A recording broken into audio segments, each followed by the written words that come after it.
$10 million drug bust exposes Sierra Leone's deepening Tramadol crisis.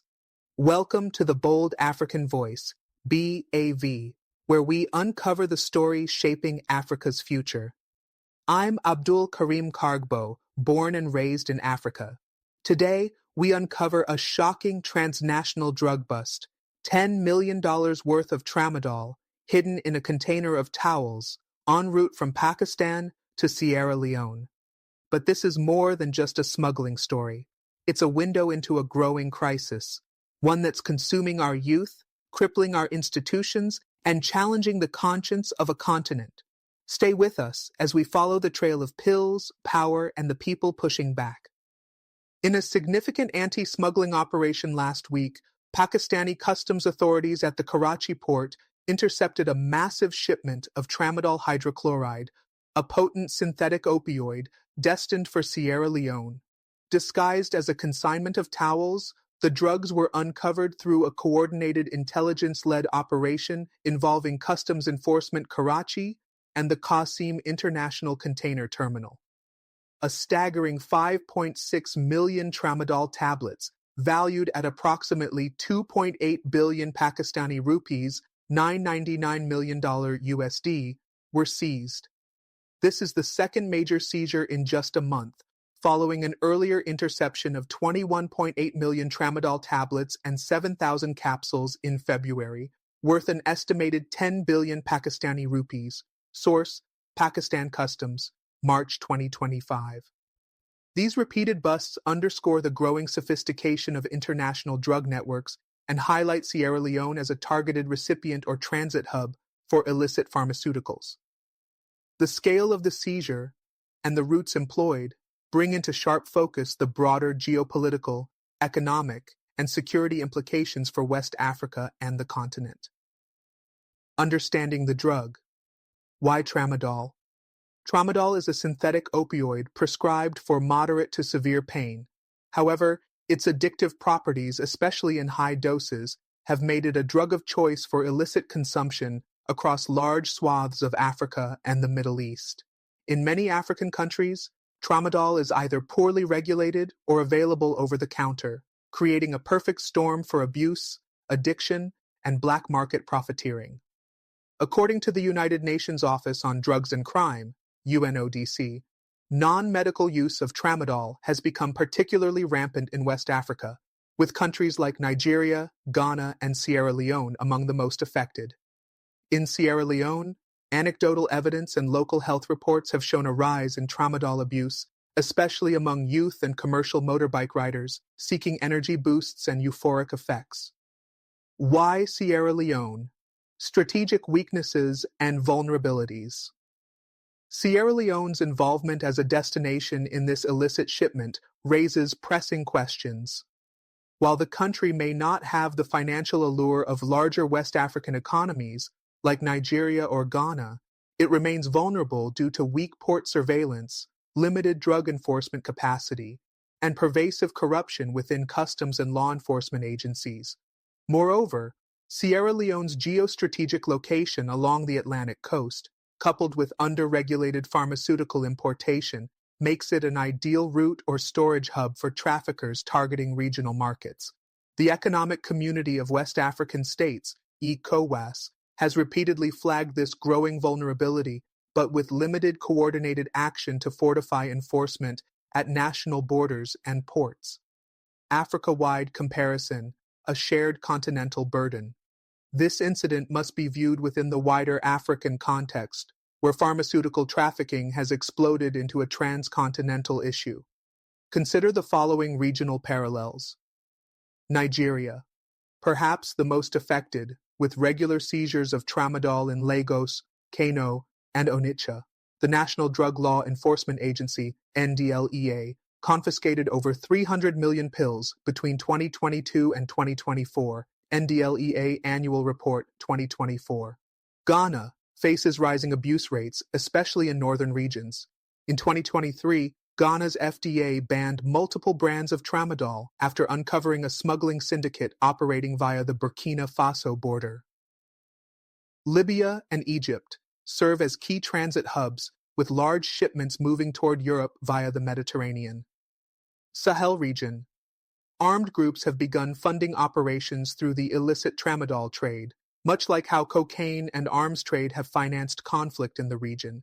This convergence of health crisis, organized crime, and state fragility is fueling a Pan-African crisis that requires both individual and collective action. Red flags in the supply chain, how it slipped through.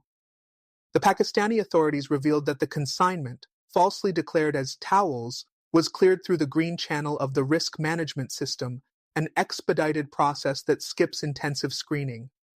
The exporting company, Ahmad Trading, and its agent Speedline PVT Ltd are now facing legal charges under the Customs Act and Import-Export Control Act of 1950. This incident illustrates how traffickers are exploiting loopholes in trade documentation, mislabeling cargo, and manipulating customs clearance systems, often relying on inside collaboration to facilitate their operations. The Green Channel, meant to ease trade, has become a backdoor for high-risk contraband when not properly monitored. Forward-looking approach, recommendations for Sierra Leone and ECOWAS. To curb this growing menace, Sierra Leone and the broader West African region must consider the following steps. 1. Strengthen port surveillance and customs intelligence. Invest in X-ray scanning, tech and container profiling. Implement blockchain-based customs documentation to prevent tampering. 2. Tighten pharmaceutical import controls. Enforce mandatory registration and labeling of all pharmaceutical imports. Create a regional database to track suspicious exporters. 3. Regional collaboration under ECOWAS. Develop a joint drug interdiction task force, leveraging data from member states. Share best practices from countries with successful interdiction models like Senegal and Kenya. 4. Public health campaigns. Launch nationwide campaigns in Sierra Leone to raise awareness of tramadol abuse. Train healthcare professionals to detect early signs of opioid dependency. 5. International cooperation. Foster stronger bilateral ties with countries like Pakistan and India to monitor suspect exporters. Work with Interpol and UNODC to track criminal syndicates. Political will and institutional reform, the missing piece. The real battle lies not just in border control, but in governance and accountability. Without reforming corrupt elements within customs, police, and judiciary, even the best policies will falter. Sierra Leone's Anti-Corruption Commission, ACC, must investigate whether local counterparts had prior knowledge or involvement in this network. International donors and development partners can also play a role in capacity building and oversight frameworks. An urgent wake-up call. The Karachi seizure is not just a Pakistani success story, it is a warning signal to West Africa. Sierra Leone must act swiftly before it becomes entrenched as a hotspot in the global pharmaceutical black market. The lives of thousands of youths, the credibility of its institutions, and its regional standing are at stake. Evolving tactics of transnational smuggling. Syndicates. Transnational smuggling networks have evolved beyond traditional trafficking routes, capitalizing on legal trade corridors, weak institutions, and digital loopholes to move illicit drugs like tramadol. What makes these networks particularly dangerous is their hybrid nature. They function as business entities with logistics chains, financial arms, and corruption strategies. The use of front companies, like Ahmad Trading in the Pakistani case, points to a deeper integration of illicit trade into global commerce systems. These syndicates often exploit dual-use shipments. Legitimate goods like towels, shoes, or foodstuffs are used to conceal banned substances. According to the UNODC 2023 World Drug Report, this tactic is common in over 65% of maritime smuggling cases. The risk management systems in ports, intended to streamline trade, become vulnerable when authorities lack real-time intelligence sharing or robust profiling mechanisms. In Africa, especially in West Africa's ports such as Freetown, Lagos, Tema, and Abidjan, there is a growing need to rethink how import declarations are audited, with stronger emphasis on advanced cargo screening, container tracking, and cross-border enforcement collaboration. The impact on Sierra Leone's youth, a silent epidemic. The implications of tramadol abuse go beyond the realm of crime and border security. They have deeply socioeconomic and public health consequences, especially for Sierra Leone's young population. Reports from local NGOs and rehabilitation centers indicate a spike in youth addiction, primarily among Okada riders, commercial motorbike riders, students, and urban unemployed youth. This addiction often results in decreased productivity and poor academic performance, aggressive behavior and increased crime, mental health deterioration, including hallucinations and suicidal tendencies, family breakdowns, and rising healthcare costs. According to a 2024 report by Sierra Leone's National Drug Law Enforcement Agency, NDLEASL, at least 30% of drug-related arrests involve tramadol. The drug's relatively cheap price and availability on the black market make it dangerously accessible. While tramadol remains a controlled substance, enforcement has been inconsistent due to weak monitoring of pharmacies, corrupt enforcement officers, and absence of centralized prescription data. This allows traffickers and local sellers to operate with impunity, further entrenching drug culture in urban centers like Freetown, Makini, and Bo. Case studies. How other African countries are tackling the tramadol crisis. To draw effective lessons, Sierra Leone can examine the progress, both successful and struggling, of other African states confronting similar challenges. 1. Nigeria, the war on tramadol. Nigeria's NDLEA, under renewed leadership since 2021, has taken a militant stance against tramadol imports, regularly intercepting hundreds of millions of tablets at major seaports. In 2023, the Nigerian government destroyed over 560 containers of tramadol in Lagos alone. Policies included import ban on high-dose tramadol, above 100 milliliters, use of multi-agency task forces and intelligence-led raids, public campaigns through churches, schools, and media. However, trafficking persists due to porous land borders and corruption, indicating that enforcement alone is not enough without systemic reform. 2. Ghana. Regulatory tightening and health interventions. Ghana's Food and Drugs Authority, FDA, imposed strict regulations on the import and sale of opioids, including the recall of unapproved brands. In collaboration with the Ministry of Health, they launched community-based rehab programs targeting youth addiction. Ghana's strength lies in digital tracking of prescriptions, enforcement at retail and pharmacy levels, interagency cooperation with customs and narcotics units. Still, challenges remain in northern border regions where smuggling is fueled by proximity to Burkina Faso and Niger. 3. Senegal and Côte d'Ivoire. Regional leadership. Senegal has invested in port scanning infrastructure and is piloting an ECOWAS regional risk profiling system that flags suspicious cargoes based on AI models. Côte d'Ivoire, meanwhile, has worked with Interpol to bust international syndicates operating from Europe into Abidjan. Both countries demonstrate the value of international collaboration, integrated customs data, and advanced cargo analytics. Sierra Leone's opportunity for regional leadership. Sierra Leone, despite its vulnerabilities, can turn this crisis into an opportunity to lead by example in West Africa by initiating 1. The establishment of a Tramadol Interception Task Force, TIT, that brings together customs, police, health ministry, judiciary, and civil society watchdogs. 2. Introduction of a port integrity project modeled after the Port Control Units, PCUs, implemented by UNODC and the World Customs Organization in select African ports. 3.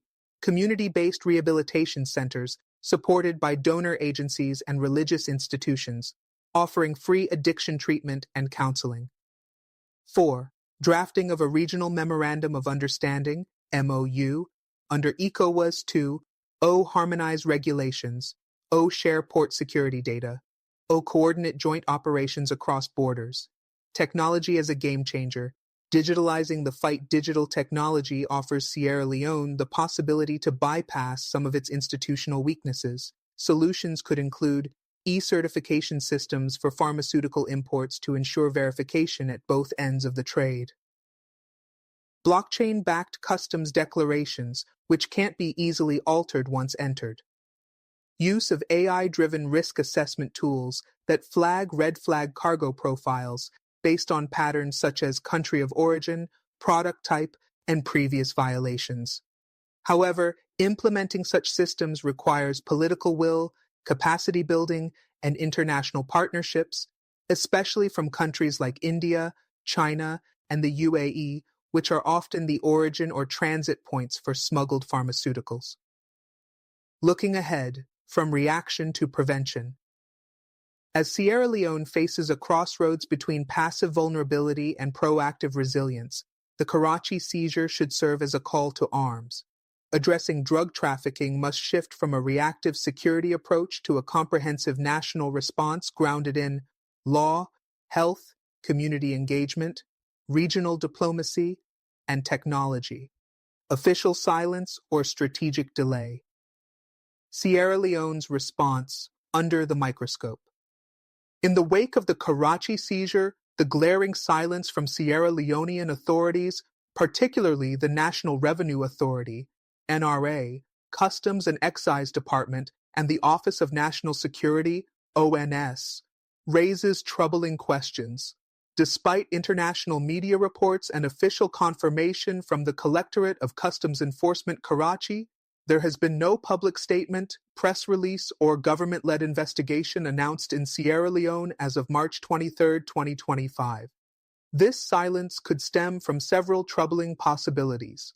Lack of intelligence coordination between Sierra Leonean authorities and their international counterparts. Fear of public backlash over the country's growing reputation as a destination for illicit drugs. Institutional weaknesses in tracing the intended recipient of the Karachi shipment. Or even worse, complicity within elements of the country's customs or political elite. If such a large volume of psychotropic drugs was headed to Freetown through legal export channels in Karachi, it suggests a receiving network or individual on the ground in Sierra Leone. To date, no company or consignee associated with the Ahmad trading consignment has been identified or investigated publicly by Sierra Leonean law enforcement. This is in sharp contrast to countries like Ghana or Nigeria, where seizures of this magnitude prompt multi-agency press briefings, arrests, and rapid responses from national drug enforcement units. Impact on Sierra Leone-Asia trade relations. The incident also threatens to strain Sierra Leone's trade relations with key partners in South Asia, particularly India and Pakistan. India remains one of the largest pharmaceutical producers globally, and Pakistan is an emerging exporter in textiles and consumer goods to West African markets. However, the reputational damage from multiple seizures of drugs originating from South Asia and bound for Sierra Leone could lead to stricter export controls from Indian and Pakistani port authorities when dealing with shipments destined for Sierra Leone, heightened scrutiny of Sierra Leonean importers, which could slow down legitimate trade, a potential diplomatic standoff if Sierra Leone fails to cooperate with Pakistani investigators or provide follow-up on the local end of the smuggling network. This incident should prompt Sierra Leone's Ministry of Foreign Affairs and International Cooperation to engage with both Islamabad and New Delhi through diplomatic channels. A coordinated approach would demonstrate the country's commitment to transparency, security, and international cooperation. Calls for a continental treaty on illicit pharmaceutical trafficking. The growing frequency of Tramadol seizures across the continent, especially in West Africa, makes the case for a Pan-African treaty or legally binding protocol to tackle illicit pharmaceutical trafficking. Such an agreement, ideally championed through ECOWAS or the African Union, AU, would include 1. A regional regulatory framework for pharmaceutical import and distribution. 2. Data sharing protocols between customs agencies in Africa and exporting nations. 3. Legal provisions for the extradition of drug traffickers and the prosecution of corporate entities involved. 4. Technical and financial support from global partners like the UNODC World Health Organization, WHO, and Interpol.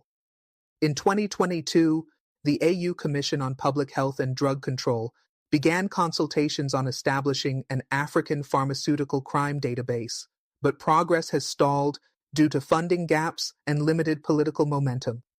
The Karachi seizure offers a renewed opportunity to revive this initiative and push for a continental action plan.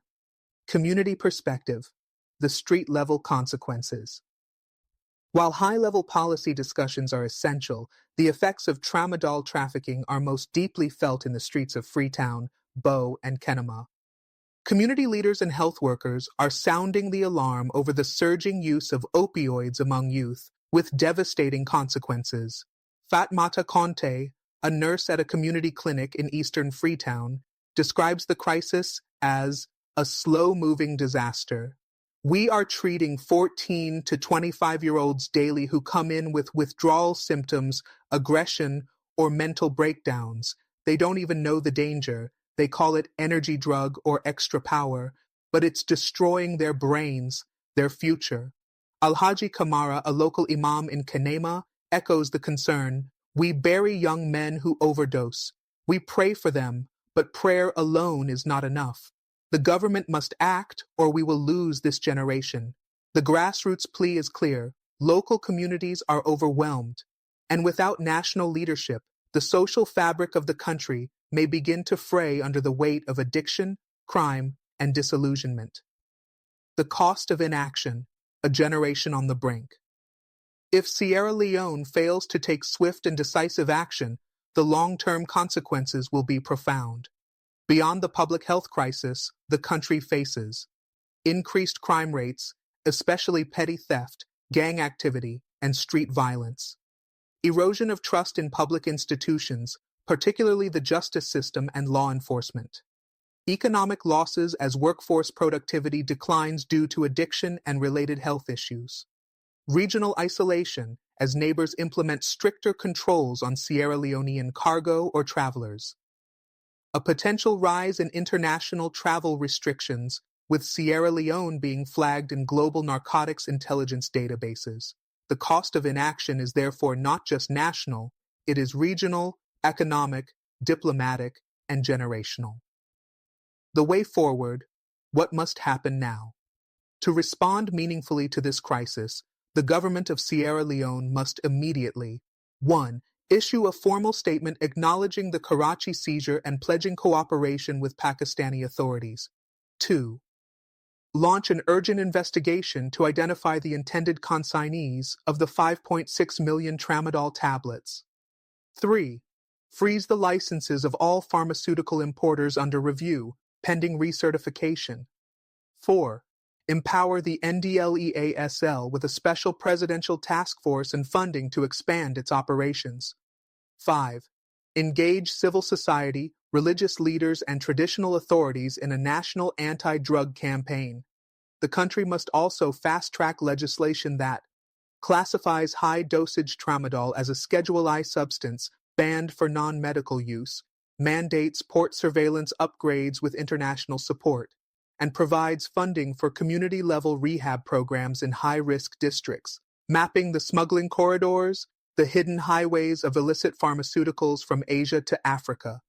As Sierra Leone grapples with its internal vulnerabilities, it is crucial to understand that the attempted smuggling of tramadol from Pakistan is part of a much larger transcontinental web of organized crime. From production in South and Southeast Asia to consumption in African cities and towns, a complex supply chain operates under the radar, exploiting every weak link in global and regional trade systems. 1. Origin points. India and Pakistan. India is one of the world's top producers of generic pharmaceuticals, including tramadol, which is legally manufactured by licensed pharmaceutical companies. However, a portion of this production, often from fly-by-night manufacturers or illegal labs, finds its way into the black market. In Pakistan, exporters such as Ahmad Trading represent front companies used to launder the movement of contraband goods. These companies exploit overburdened ports like Karachi and Port Qasim, using false declarations, mislabeling, and corrupt agents to evade detection. 2. Maritime routes, the Indian Ocean Network. Once shipped, these consignments travel along major maritime trade routes. From Karachi or Mumbai, shipments pass through the Arabian Sea, navigating via the Gulf of Aden. They enter the Red Sea, potentially making stops in Djibouti, Port Sudan, or Yemen, depending on smuggling arrangements. From there, they move around the Horn of Africa, eventually docking at ports like Mombasa, Kenya, Dar es Salaam, Tanzania, or continue directly to West African ports such as Lagos, Abidjan, Tema, or Freetown. Some shipments take a southern route, passing through Durban, South Africa, and transiting northward by land across SADC borders, a growing concern as East and Southern Africa become increasingly linked by trafficking highways. 3.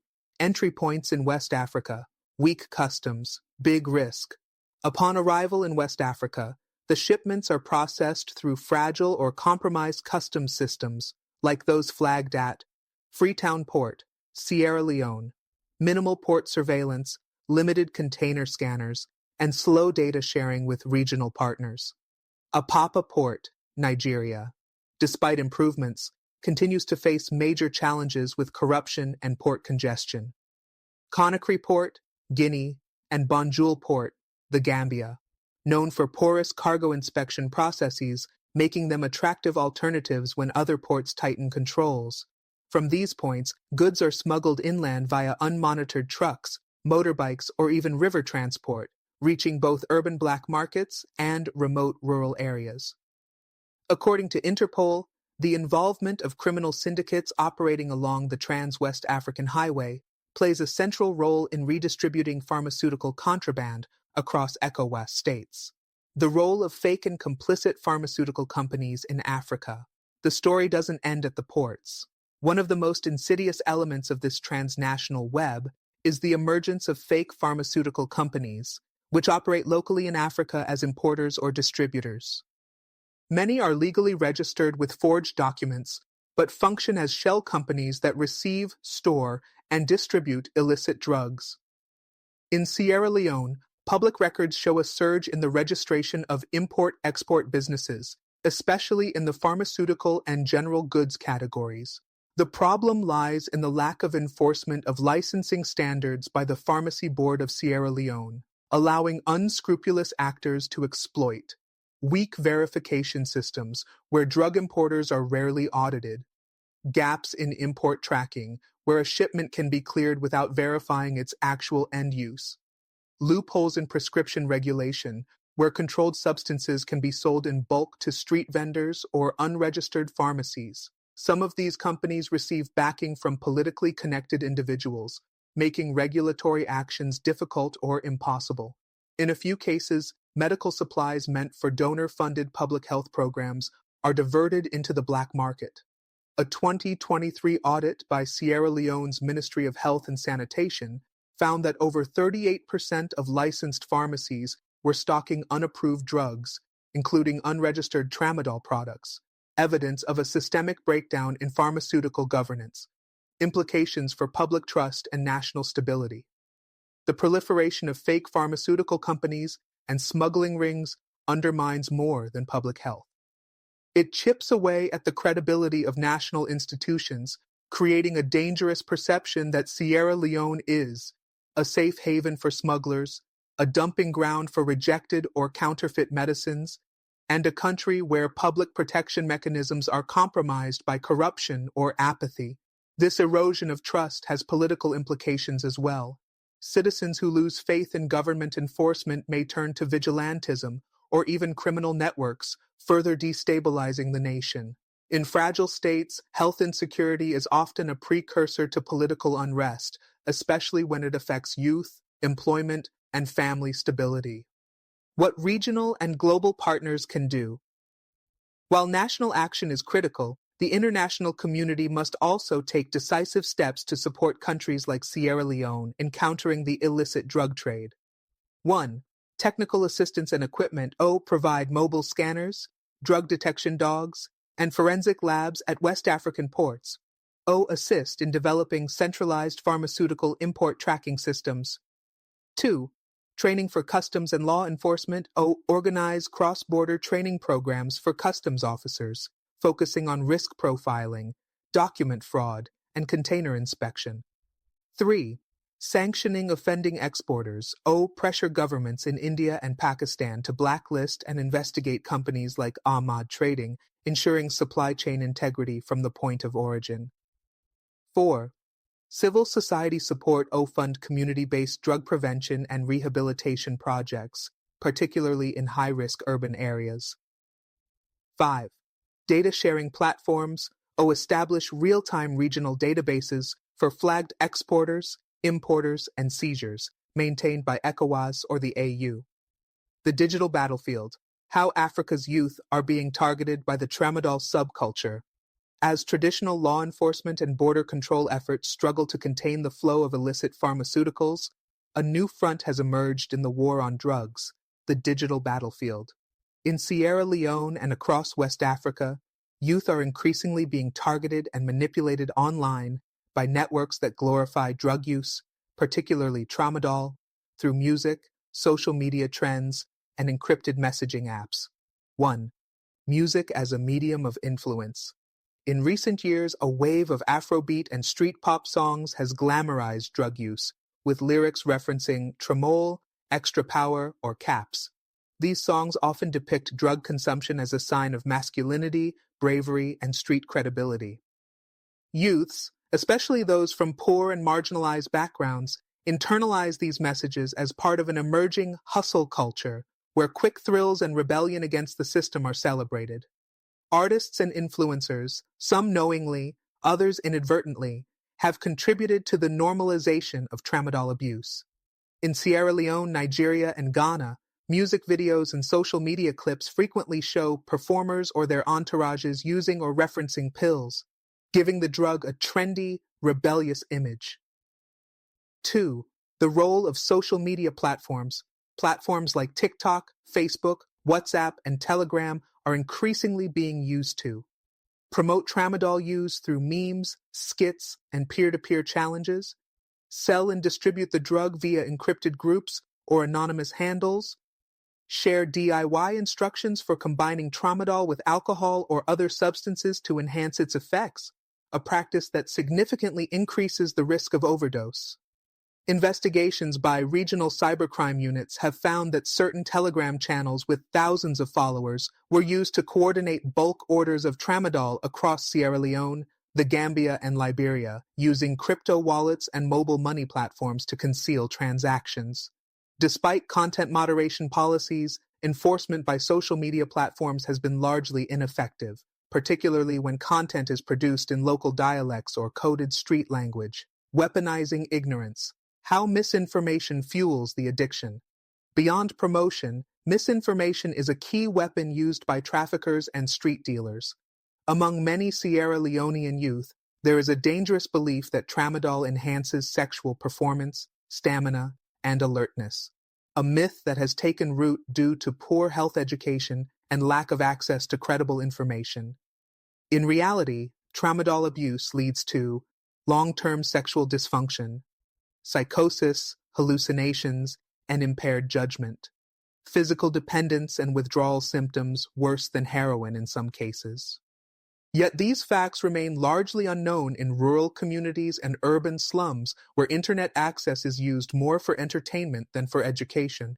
This creates a deadly loop of addiction and ignorance, reinforced by peer pressure and cultural silence. Case profiles. Known drug traffickers and their operations in West Africa. Investigative sources from Interpol, ECOWAS intelligence briefings, and local anti-narcotics units reveal a disturbing pattern of protection, mobility, and political links among top Tramadol traffickers operating in West Africa. Some key figures include Commander Al-Haji, based in Guinea, with cross-border networks in Gambia and Pujahun, coordinates distribution of Tramadol into Sierra Leone via unpatrolled border crossings, allegedly protected by local law enforcement officials and customs insiders. Mama Grace, a Nigerian national operating out of Makini and Bo, fronts as a distributor of herbal medicine while acting as a middlewoman for Tramadol shipments.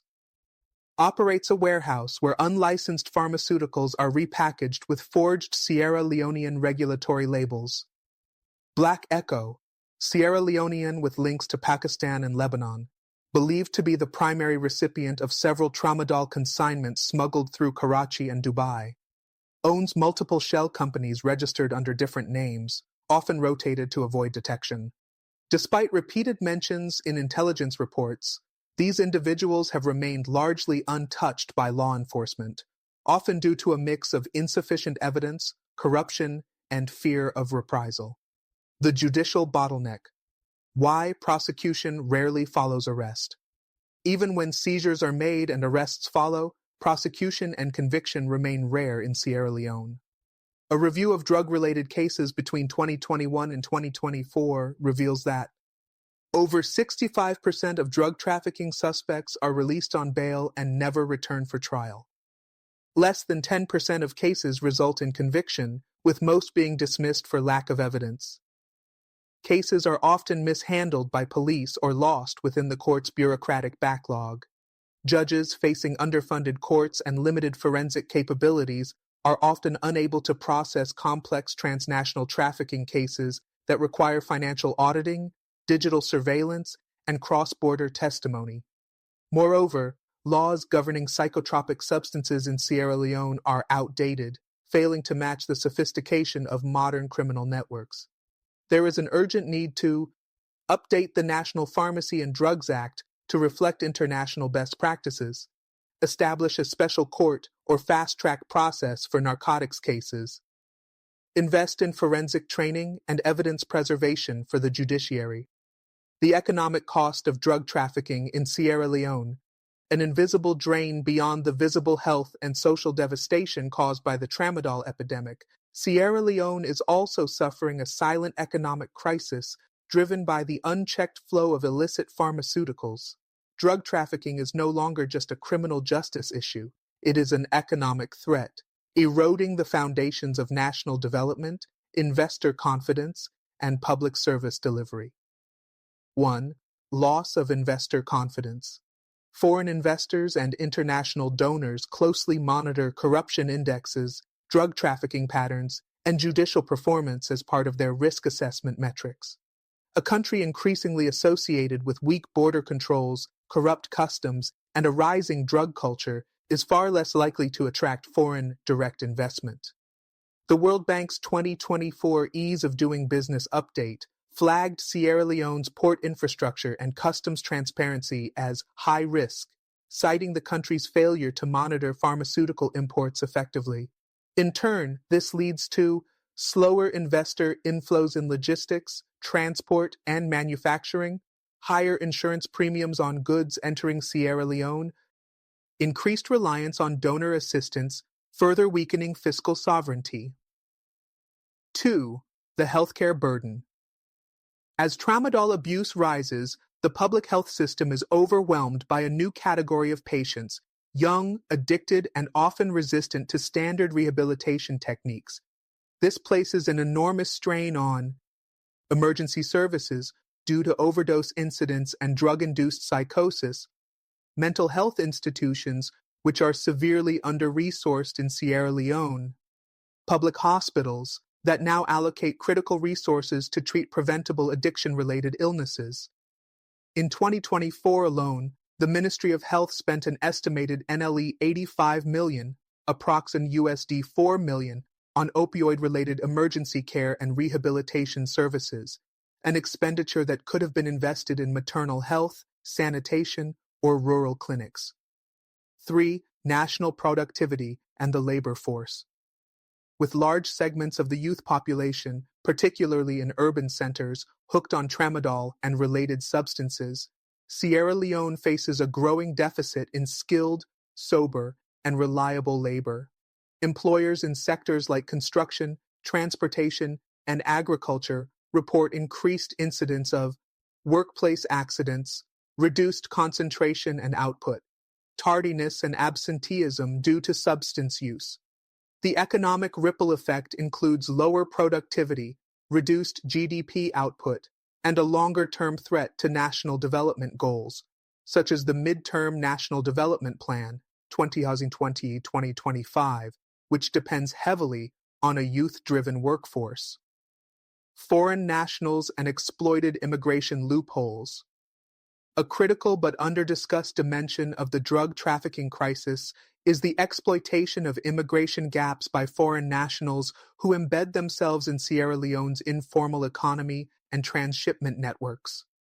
While most immigrants enter legally for business or religious purposes, a small but significant number have established front businesses, e.g., mini-marts, electronics shops, herbal stores, as covers for drug distribution, bribed local officials to extend or forge residency permits, partnered with local intermediaries to bypass customs inspections and secure release of illicit cargo. In Freetown, Kenema, and Koidu, several foreign nationals from South Asia, North Africa, and the Middle East have been linked to drug supply chains. In some cases, these individuals operate under diplomatic protection, religious mission covers, or dual nationality passports, making arrest and prosecution difficult. A confidential report from the Sierra Leone Immigration Department 2023 revealed that over 100 business registrations by foreign nationals in the last 3 years had unverifiable addresses or ownership structures. Multiple seizures of Tramadol were traced to companies with no physical operations, operating only as paper businesses. The lack of interagency coordination between immigration, police, customs, and the Corporate Affairs Commission further complicates efforts to track and dismantle these transnational networks. Learning from others, global models worth emulating. While Sierra Leone faces unique structural challenges, it is not alone. Countries with similar vulnerabilities have made strides in reclaiming control over their borders, ports, and pharmaceutical imports. Rwanda, a model of enforcement and transparency. Rwanda implemented an integrated electronic single window system that connects customs, immigration, and health authorities in real time. As a result, suspicious pharmaceutical shipments are flagged before arrival, and licenses are digitally verified. The country also mandates pharmaceutical audits for all importers every 6 months. Jamaica, targeted community-based interventions. Recognizing the link between drugs, crime, and youth unemployment, Jamaica rolled out its Cure Violence model, which combines drug education, job placement, and psychosocial support. In pilot communities, drug-related crime dropped by over 40% within 18 months. Kenya, specialized courts for drug crimes. To expedite prosecution and reduce backlog, Kenya established narcotics control courts with trained prosecutors, forensic experts, and digital case management. This ensures that high-profile traffickers are prosecuted within 6 months, cutting off impunity and bottlenecks. The Policy Reform Roadmap for Sierra Leone, turning crisis into opportunity. To confront the multidimensional threat posed by illicit pharmaceutical trafficking, particularly Tramadol, Sierra Leone must adopt a coordinated, multi-sectoral national strategy, one that balances enforcement with prevention, regulation with innovation, and national action with regional cooperation. Below is a comprehensive policy reform roadmap, categorized into short-term, medium-term, and long-term interventions. Short-term actions, 0-12 months. 1. Emergency Task Force on Illicit Pharmaceuticals. Establish a presidential task force comprising the Pharmacy Board, NDLEA-SL, Customs, Police, Port Authorities, and civil society organizations. Mandate it to investigate all pharmaceutical importers over the past 5 years, starting with flagged entities like Ahmad Trading's local associates. 2. Port and Border Security Audit. With international partners, e.g. UNODC, WCO, conduct an immediate security audit of the Freetown Port, Queen Elizabeth II Quay, and major land border crossings, Cambia, Pujehun, Gbalamuya. Install scanning equipment and manual inspection protocols for all pharmaceutical shipments using the Green Channel system. 3. Temporary ban on high-risk imports.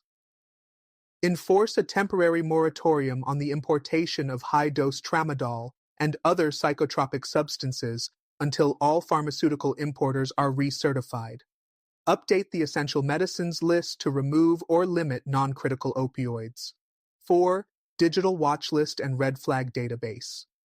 Create a real-time national database of blacklisted pharmaceutical companies, flagged clearing agents, and shell importers, shared across all enforcement agencies. Issue travel advisories and monitor frequent importers, exporters using risk-based profiling. Medium-term actions, 1 to 3 years.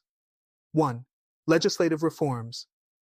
Fast-track an amendment to the National Pharmacy and Drugs Act to include O. Strict definitions for controlled and banned substances. O. Mandatory jail terms for high-volume traffickers. O. Stronger oversight of pharmaceutical wholesalers and retail pharmacists. Enact a customs transparency bill to regulate green channel usage, reduce corruption, and promote independent auditing of port activities. 2. Creation of specialized anti-narcotics courts. Establish fast-track drug and psychotropic crimes courts equipped with trained judges, prosecutors, and forensic experts to handle cases swiftly. Empower these courts to freeze assets, revoke business licenses, and recommend deportation of foreign offenders. 3. Health sector integration. Expand drug rehabilitation centers nationwide, especially in affected districts like Western Area Urban, Bombali, and Bo. Incorporate tramadol awareness campaigns into school health programs, community radio, and religious networks. Train health workers to identify early signs of dependency and integrate mental health services into primary care. 4. Strengthen immigration controls. Deploy biometric immigration systems and enhance interagency vetting before approving business permits to foreign nationals. Establish immigration intelligence units to track cross-border movements linked to trafficking suspects. Long-term actions, 3 to 5 years and beyond. 1. Establish a Central Pharmaceutical Import Monitoring Authority, CPIMA.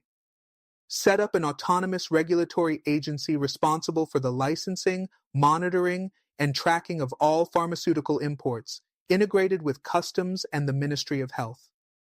Use blockchain-enabled tracking of shipments from port of origin to final sale. 2. Invest in port modernization. Through partnerships with ECOWAS, African Development Bank, and international donors, modernize the Freetown Container Terminal with AI-driven inspection tools, surveillance drones, and electronic customs declaration systems. 3. ECOWAS-level treaties and joint operations. Lobby ECOWAS to create a West African treaty on pharmaceutical trafficking, facilitating joint border patrols, shared databases, and extradition protocols. Host a West African summit on illicit pharmaceuticals, positioning Sierra Leone as a regional leader on the issue. 4. Cultivate youth as change agents.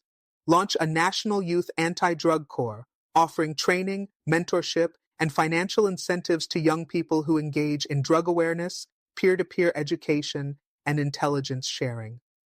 Introduce drug policy modules into national service schemes and vocational training programs. Voices from the border on the front lines of a failing fight. While reform is being debated in Freetown's political corridors, the true battlefield lies in Sierra Leone's border communities, where officers, residents, and youth are facing the consequences of a war they are ill-equipped to fight. At Gabalamuya, a bustling border post between Sierra Leone and Guinea, a customs officer, who requested anonymity, shared the daily struggle. We are outnumbered, underpaid, and unarmed. Trucks pass with bribes. Containers go unchecked. We know some carry drugs, but we're not allowed to stop them unless we get orders from above. In Pujehun, along the southern border with Liberia, community leader Mabinti Jallo described the infiltration of foreign traders and the impact on youth. They come, build shops, sell sweets in front, and pills behind. Our boys stop going to school. They become trauma boys. It's killing our future slowly. We report them, but nothing happens. A group of youth in McKinney, once part of a motorcycle riders association, told BAV that Tramadol is often distributed through Okada networks, with some riders doubling as street-level dealers. We take it to feel strong, to ride all day, but it takes away your sleep, your appetite, your brain. Some of us want to stop, but there's no help. These testimonies reflect the human face of Sierra Leone's drug crisis, where communities have been left to defend themselves against a transnational enemy, armed only with their voices.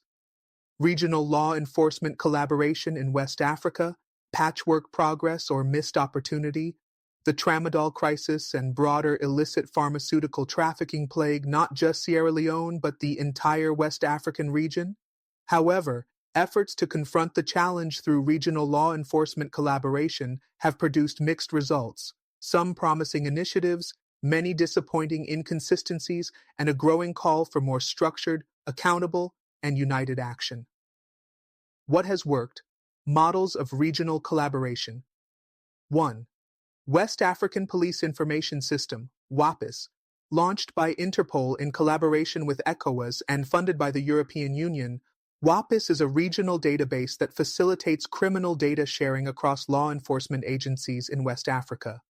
It allows for real-time alerts on flagged individuals and vehicles, cross-border surveillance of drug syndicates, shared watch lists of traffickers and smugglers. As of 2024, Ghana, Nigeria, Burkina Faso, and Mali have fully operational WAPIS units. Sierra Leone, however, remains in the pilot phase, delaying its ability to tap into the system's full potential. 2. ECOWAS Regional Action Plan on Drugs, 2016-2020, renewed for 2021 to 2025. The ECOWAS Commission developed a regional drug action plan with support from the UNODC and the African Union. It prioritizes harmonization of legal frameworks across states, intelligence sharing on drug-related threats, capacity building for customs, border, and drug enforcement personnel. While the policy framework is sound, implementation is heavily dependent on national political will, funding, and functional interagency structures. Sierra Leone has signed on, but has lagged in domestication and enforcement of key protocols. 3. Joint Border Operations, JBOs, under the West Africa Coast Initiative, WACI, launched in 2009, the WACI brings together law enforcement agencies from Sierra Leone, Liberia, Côte d'Ivoire, and Guinea to conduct joint patrols, raids, and intelligence operations, especially in border towns known for smuggling. Sierra Leone's transnational organized crime unit, TOCU, set up under WACI, has had modest successes including the arrest of several cross-border drug couriers in Cambia and Kailahun, confiscation of unregistered pharmaceuticals in cross-border markets. However, TOCU is chronically underfunded, lacks personnel, and is still without a permanent intelligence sharing facility, limiting its reach and impact. What is not working? Fragmentation, underfunding, and national silos. Despite these frameworks, real regional enforcement remains hampered by 1. Disjointed national strategies. Each country in West Africa enforces its own customs, immigration, and drug policies, often without alignment.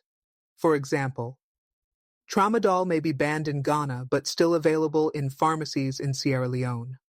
Border officers in Liberia may seize a suspect, but Sierra Leone may lack legal instruments to prosecute the same individual. 2. Language and infrastructure barriers. Differences in language, digital infrastructure, and judicial systems between Anglophone, Francophone, and Lusophone countries often slow down investigations and joint prosecutions. 3. Border porosity and limited patrol capacity. West Africa's land borders are some of the most porous in the world. In Sierra Leone alone, there are over 80 unofficial crossing points, most without immigration or customs presence. Traffickers exploit these gaps with ease, often moving through unchallenged by state authorities. 4. Political interference and nationalist concerns. Some governments are reluctant to share sensitive security data with neighbors for fear of political embarrassment or national image damage. Others may be complicit in trafficking operations through corrupt networks tied to ruling elites or powerful business interests. The cost of non-cooperation, empowering criminal syndicates. The lack of effective regional collaboration enables smuggling networks to operate with impunity, simply rerouting drugs through countries with weaker enforcement, exploit legal inconsistencies, registering businesses in one country and exporting drugs to another where regulation is laxer, evade prosecution by crossing borders faster than enforcement officers can coordinate. This not only undermines trust among ECOWAS states, but emboldens organized crime, blurs national sovereignty, and increases citizen distrust in state institutions. Charting a path forward, from parallel efforts to unified front, to strengthen West Africa's response to pharmaceutical trafficking, the following regional actions are urgently needed. 1. Full integration into WAPIs across all ECOWAS states. Immediate support to countries like Sierra Leone to operationalize and staff WAPIs units at key ports and border crossings. 2. Creation of a West African Drug Enforcement Task Force, WADET. Modeled after Europol, this task force would have a regional mandate to conduct investigations, arrests, and prosecutions of drug networks operating across multiple states. 3. Regional Drug Court System or Tribunal. Establishment of a specialized ECOWAS judicial panel on transnational drug crime, where cross-border cases can be jointly adjudicated with uniform sentencing and extradition mechanisms. 4. Standardization of drug regulations.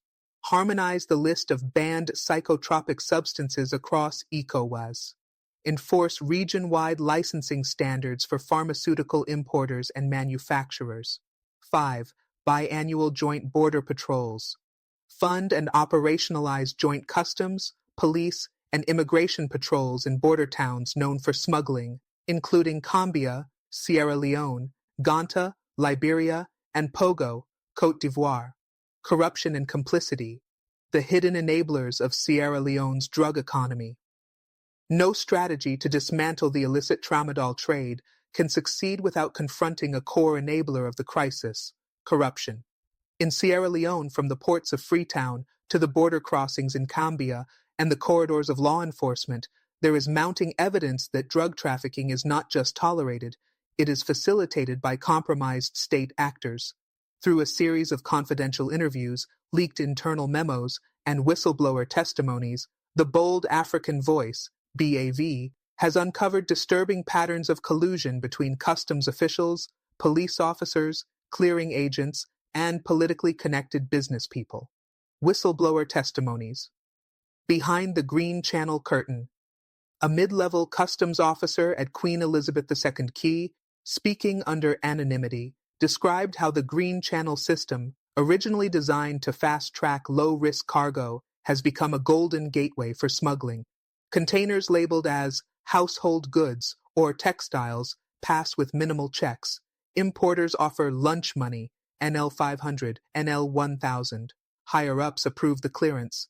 Even when there's suspicion, files get shelved. Nobody wants to rock the boat. Another insider at the Pharmacy Board of Sierra Leone revealed that licenses for pharmaceutical import are routinely approved for businesses with no physical addresses or storage facilities.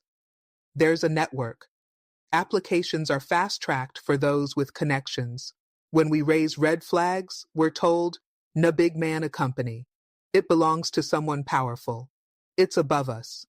A third informant, a former clearing agent, explained how traffickers manipulate the documentation process. The trick is in the manifest. They declare biscuits, diapers, towels, but behind those goods is tramadol. And if you know the right customs officer, you don't need a scanner. Just pay and go. Leaked documents and disappearing cases. BAV obtained a leaked internal audit from the National Revenue Authority, NRA, detailing over 87 cases of irregular customs clearance between 2022 and 2024. Among them, 12 shipments of textiles cleared in under 48 hours without physical inspection. 4 containers flagged by the risk management system were inexplicably cleared after management review. No follow-up investigation or sanctions against any customs personnel involved. Moreover, case files on several large drug seizures mysteriously disappeared, while suspects either escaped custody or were released on bail and never returned. In one notable instance from 2023, a shipment of 1.2 million Tramadol pills seized in Bo was linked to a business registered to a close relative of a former senior government minister. No arrests were made. The file reportedly went missing. Political shielding and elite impunity corruption is not limited to frontline officers. Sources within civil society and investigative circles allege that certain political elites protect drug traffickers in exchange for campaign financing and business kickbacks. An investigation by the Anti-Corruption Commission, ACC, into suspicious pharmaceutical imports in 2022 was quietly dropped, allegedly due to pressure from senior government officials. Journalists covering the case reported intimidation, while one NGO staffer who filed a Freedom of Information request was later warned to stay out of government business. This level of elite impunity has created a chilling effect. Law-abiding customs officers and NDLEA personnel report feeling isolated and disempowered. Even if you report a crime, nothing happens, or worse, you get transferred, demoted, or threatened, said a senior narcotics officer in Freetown. The cost of looking away, a criminal state within a state. Unchecked, this culture of corruption transforms Sierra Leone into what analysts describe as a criminalized state, a system where the boundaries between governance and organized crime become dangerously blurred. This erosion of accountability undermines public trust in institutions, protects criminal syndicates from prosecution, and weakens national sovereignty, as foreign and domestic actors operate parallel economies outside the rule of law. The result is a two-tiered justice system, one where petty dealers and street users are arrested and paraded, while importers, traffickers, and their political patrons remain untouched. Restoring integrity. What must be done? To confront this internal rot, Sierra Leone must pursue bold institutional reforms and an unwavering anti-corruption offensive. Immediate steps include 1. Asset declarations and lifestyle audits require customs, NDLEA, port officials, and pharmacy board personnel to declare assets annually. Conduct random lifestyle audits for those in high-risk posts. 2. Protection for whistleblowers implement and enforce the Whistleblower Protection Act, ensuring that those who report corruption can do so safely and anonymously. 3. Independent Port Oversight Committee establish an independent civilian committee with legal authority to monitor port clearances, inspect customs decisions, and investigate anomalies. 4. Naming and shaming publicize names of importers, agents, and officials involved in confirmed smuggling operations. Suspend or revoke licenses of businesses tied to illicit pharmaceuticals. 5. Empower the ACC with prosecution authority amend current laws to allow the Anti-Corruption Commission to directly prosecute corruption cases within customs and port operations without delay or political interference. Grassroots resistance. Communities take a stand against tramadol and drug abuse. While high-level corruption and systemic failures have allowed the illicit pharmaceutical trade to thrive, across Sierra Leone, ordinary citizens are refusing to be silent. In villages, towns, and urban neighborhoods, a quiet revolution is building, led not by politicians or law enforcement, but by teachers, youth groups, faith leaders, and local health workers who have decided that enough is enough. These unsung heroes are forming the first line of defense in communities overwhelmed by addiction, disillusionment, and the loss of young lives. Community-led responses in action. 1. Freetown, Mami Tramo, Mothers Brigade. In the densely populated area of Wellington, a group of mothers known locally as the Mami Tramo Brigade patrol neighborhoods in the evenings, confronting street-level dealers and intervening when youth are seen consuming tramadol. Founded in 2022 by market vendor Alima Sese, the group now has over 60 women, who rotate shifts and work with community chiefs to report illegal sales to the police, though often without much enforcement. "We don't wait for the government. These are our sons," Alima says. "We shout at them, we drag them home, we counsel them. If we sit and watch, we'll be burying our children." They have also partnered with local mosques and churches to hold Friday and Sunday awareness campaigns, preaching against drug use and providing informal counseling to users and their families. 2. Kanema, Youth Watch Against Tramadol, Wat. In eastern Sierra Leone, the town of Kanema has become a beacon of youth-led resistance. Youth Watch Against Tramadol was formed by university students and Okada riders who had witnessed firsthand the effects of drug abuse on their peers. The group conducts peer education sessions in schools and bike parks, street theater performances that dramatize the consequences of drug abuse, community outreach clinics where volunteer nurses and social workers provide basic care and referrals. Their slogan, Tramo Steady Kill We, has become popular among young people who have seen friends die or drop out due to addiction. "We don't just say no to drugs, we say yes to opportunity," says founder Mohammed Alpha Karoma. "We teach job skills, link youth to training, and help them see another way." 3. BO, Faith in Action Coalition. In Bo District, imams and pastors have formed the Faith in Action Coalition, a multi-religious platform aimed at addressing the moral, social, and spiritual dimensions of drug abuse. Through Friday sermons, Sunday school programs, and village dialogues, the coalition distributes educational pamphlets on tramadol and other synthetic opioids, hosts rehabilitation prayer camps for youth battling addiction, offers faith-based mentorship and family support groups. Reverend Esther Moegua, one of the movement's co-founders, told BAV, "The pulpit must speak truth. We cannot preach salvation and ignore the suffering in our communities. This drug is killing our future. We must act in love, but also with firmness." 4. Cambia, Border Community Watch Groups. At the northern border near Guinea, the town of Cambia has become a front line in the fight against smuggling. Local traders, teachers, and farmers have organized informal watch groups that monitor bush paths and unofficial crossing points, alert authorities of suspicious trucks or foreign traders, work with chiefs to ban the sale of unregistered medicines in open markets. Despite the minimal support, these volunteers have successfully intercepted several small tramadol consignments and pressured local police to detain known dealers. One community elder, Pa Alhaji Kanu, explained, "Government forget we, but we nor forget we pikin them. If the border na hole, we go try to cover am with our own hands." The power of local action and its limitations.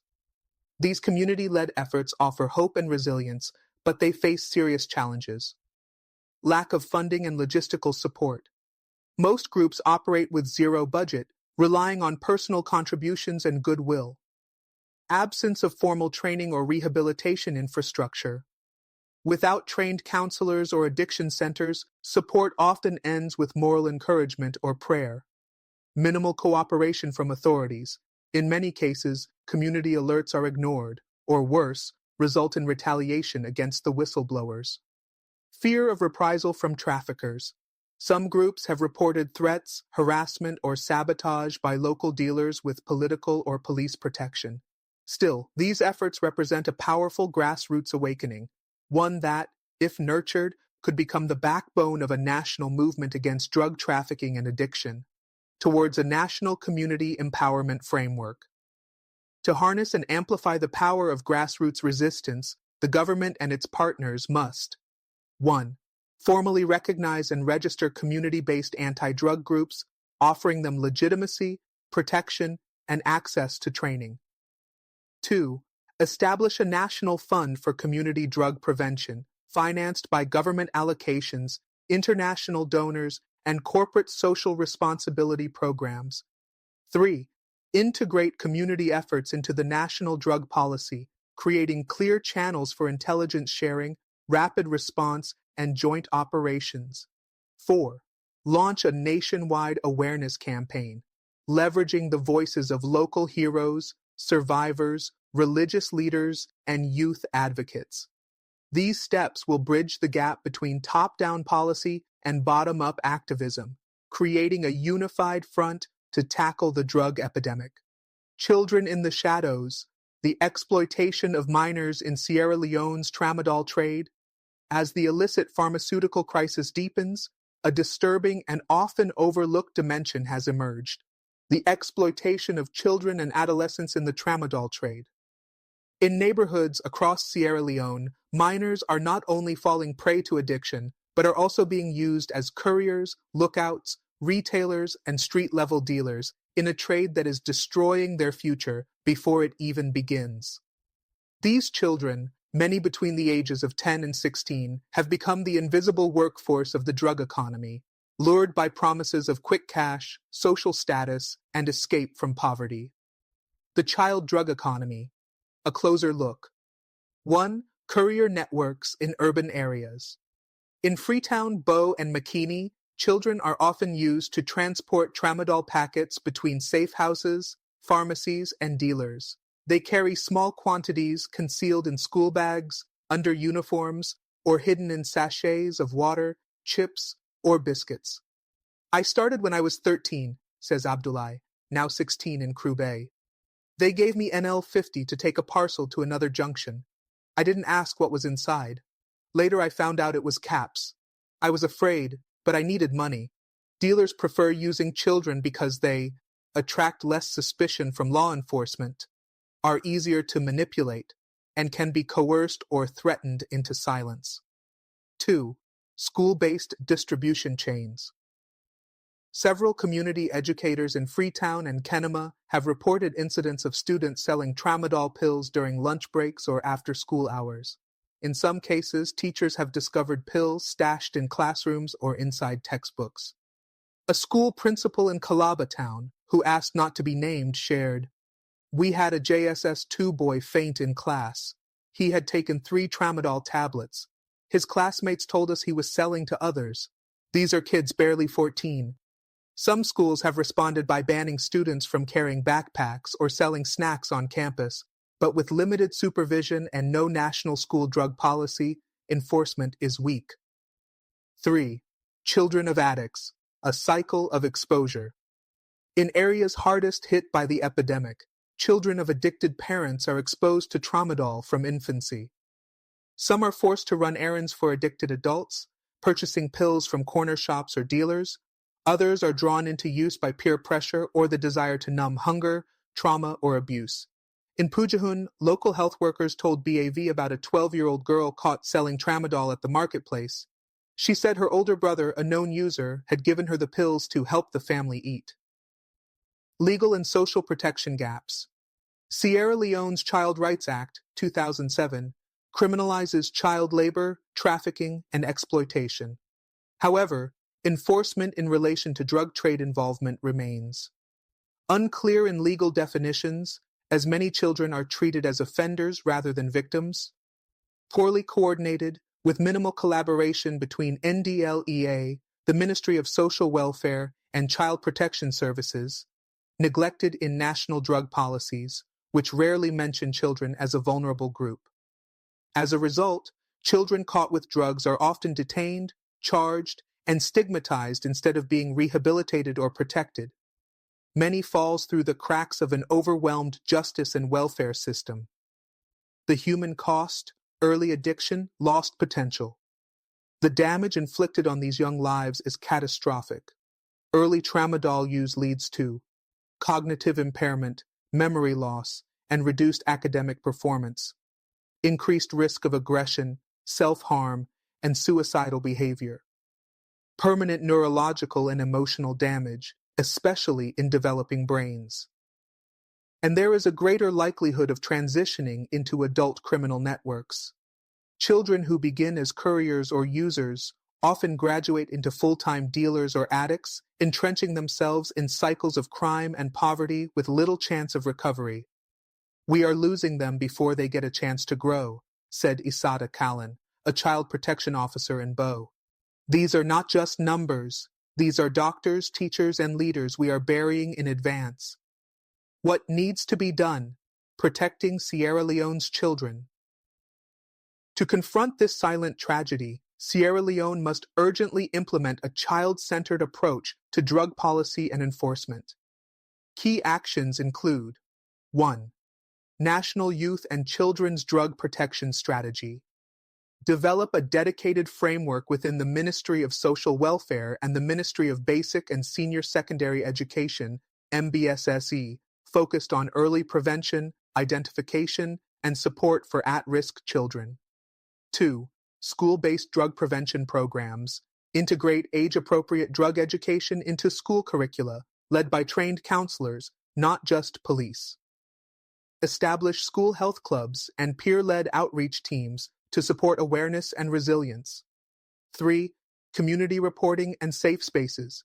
Set up confidential hotlines and child-friendly reporting channels for children coerced into drug trade or use. Build drop-in centers and recovery shelters where children can access food, therapy, medical care, and education. 4.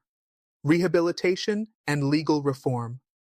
Reform child justice laws to ensure no child arrested with drugs is treated as a criminal without thorough investigation of coercion or exploitation.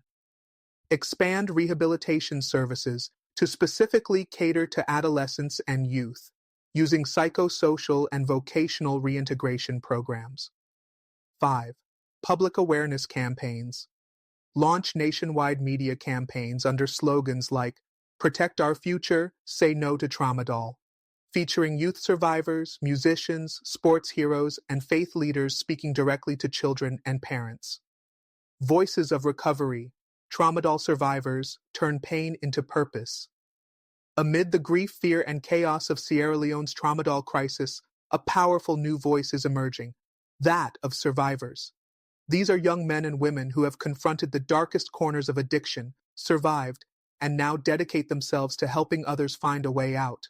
Their stories carry a unique credibility, breaking through shame and stigma in ways no government program ever could. From addiction to advocacy, the power of lived experience. 1. Suleiman Kamara, the street preacher. At just 28, Suleiman had already spent 6 years addicted to tramadol and codeine. A former Okada rider in Lumley began using pills to stay awake and work longer hours. At first it helped, then it ruined me. I lost friends, I crashed my bike, I stole from my own mother. Today, Suleiman leads a mobile street ministry, walking through Freetown with a megaphone, sharing his testimony and offering counseling to addicts on the road. He partners with community groups to organize prayer sessions, recovery circles, and referrals to NGOs offering detox support. 2. Fatmata Conte, healing through sisterhood. Fatmata, once addicted to tramadol at age 16, now runs a support group called Sister to Sister in the East End of Freetown. Her group, focused on girls and young women, meets weekly to discuss trauma, peer pressure, and the path to healing. No one saw us. They said only boys take tramadol, but girls are suffering too. We are healing together. 3. The Reform Riders of Bo and Bo, a group of former bike riders turned addicts, have formed a peer-led cooperative that repairs motorcycles and offers counseling to at-risk youth. They call themselves the Reform Riders, and they use part of their income to support recovering addicts with shelter, food, and small business tools. Their motto: we fall, we rise, we ride again. Why peer-led models? Work. These grassroots recovery initiatives are cost-effective, relying on community trust and volunteerism, culturally grounded, using local language, spiritual healing, and relatable stories, accessible, operating in places formal systems can't reach, like ghettos, bike parks, and street corners. They also offer something most systems can't: lived empathy. For many young users, Hearing from someone who once walked their path is more persuasive than any policy document or awareness poster. But these efforts need funding, formal recognition and training, integration into national rehabilitation strategies, and partnerships with healthcare providers and social workers. A wake-up call to African leaders. The story of tramadol smuggling to Sierra Leone is not just a national issue, it is a continental alarm bell. It reveals the gaping cracks in Africa's drug enforcement, healthcare, youth policy, and border security systems. The Karachi shipment worth nearly $10 million concealed under the false label of towels was not just another crime, it was a metaphor for the layers of denial, corruption, and neglect that continue to endanger the lives of millions of Africans, especially the youth. This is a call to action for African leaders. Key messages and recommendations for African leaders.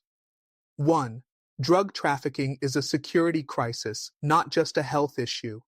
Treat it with the same urgency as terrorism and arms smuggling. Strengthen port and border surveillance using digital and AI tools. 2. Children and youth are not just victims, they are targets. Protect schools, communities, and social platforms from drug-related content. Criminals are recruited from classrooms. 3. Corruption enables the entire drug economy. Without cleaning up customs, law enforcement, and political complicity, no national drug policy will work. 4. Support survivors, not just systems. Fund peer-led rehab models. Empower those who've turned their lives around to become mentors, not outcasts. 5. Collaborate regionally. ECOWAS must develop a shared intelligence, judicial, and regulatory mechanism for pharmaceutical trade. Fragmentation only strengthens traffickers. 6. Invest in prevention, not just punishment. Educate before you incarcerate. Build a generation that says no to drugs not out of fear, but because of informed choice and opportunity. Final word. From crisis to commitment. Sierra Leone's struggle is a warning and a mirror to all of Africa. A mirror showing what happens when traffickers are faster than justice, when youth are abandoned to addiction, and when systems look away while communities bleed. But it is also a story of courage, of mothers confronting dealers, of youth reclaiming their purpose, of survivors refusing to be statistics. Africa's future will not be secured by speeches alone. It will be won by honest leadership, bold reforms, empowered communities, and fearless youth rising from the ashes of addiction to build a continent worthy of its dreams. Let that be the legacy, not of tramadol, but of transformation. Thank you for watching. This is not just about drugs, it's about dignity, justice, and Africa's fight to protect its youth. From the streets of Freetown to the ports of Karachi, the time to act is now. If you found value in this report, help us amplify the truth. Like, comment, and share this video. And don't forget to subscribe to The Bold African Voice and click the notification bell so you never miss an update. Together, let's raise our voices for a stronger, safer, and drug-free Africa.